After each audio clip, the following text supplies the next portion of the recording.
பாயா போன படிப்பு எக்ஸாம் எவன் தான் கண்டுபிடிச்சுல அவனா midterm test affiliate test quarterly test annual test எத்தனை வச்சு தானே எத்தனை தமிழ்நாட்டிலே பார்த்துட்டு தமிழ் 4 மார்க்கு பேனா சரியில்லை பேப்பர் சரியில்லை நான் சரியில்லையா நல்லா தான் பார்த்து நல்லா தான் பிட்டு அடிக்கிறேன் ஆனா பாஸ் ஆகி தொலைக்க முடியே தமிழ்லே 4 மார்க்கு அப்பா பார்த்தானா உரிச்சிடுவானே இதே போய் போதான் எத்தனை வருஷம் தான் இந்த மாதிரி கொத்தின்னு எடுக்கிறோம் தெரியல போட்டு கொட்டு குத்துறோம்னா சேர்த்தேன். ஹலோ, செல்வாவோட அப்பா தானே? ஆமா சார், சொல்லுங்க.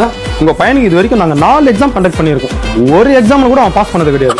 ஒரு டைமும் பேப்பர் கையில குத்தமிச்சு பேரண்ட்ஸ் கிட்ட கையெழுத்து வாங்கினோடானா அவன் உள்ள பீலாவும் பொய்யும் தான் வந்து தவிர பேப்பர் வந்த பாடு காணும். கணக்குல 0 ரெக்கார்டா சுவாக. இந்த டைம் 5 சப்ஜெக்ட்லயுமே ஃபெயில். என்னது 5 சப்ஜெக்ட்ல ஃபெயிலா? என்ன சார் சொல்றீங்க?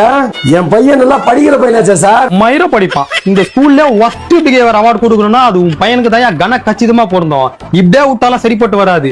பேரண்ட்ஸா ஒண்ணு நீங்க கண்டிக்கணும், இல்ல வாத்தியாரா நான் கண்டிப்பேன். அதுக்கப்புறம் நீங்க என்ன தப்பா நினைச்சுக்க கூடாது. இப்பதானே சொல்றீங்க? நான் பாத்துக்கிறேன், விடுங்க சார். ஒரு சப்ஜெக்ட்லயும் மினிமம் 35 தான்டா பாஸ் ஆயிரு. மொத்த சப்ஜெக்ட் சேர்த்தா கூட 35 எடுக்க மாட்டேடா. எப்படா இவ்வளவு கேவலமா ஃபெயில் ஆவறாச்சு? என்னப்பா ஒண்ணுமே இல்ல அடுப்புல ஏறி விட்டுக்கிற?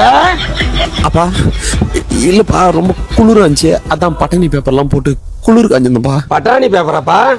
10 நிமிஷத்துக்கு முன்னால்தான் 10ஆம் கிளாஸ் வாத்தியார் போன் பண்ணாரு. அடிக்கிற வெயிலுக்கு வேலூரே எரிஞ்சு போகுது, உனக்கு குளிருதோ?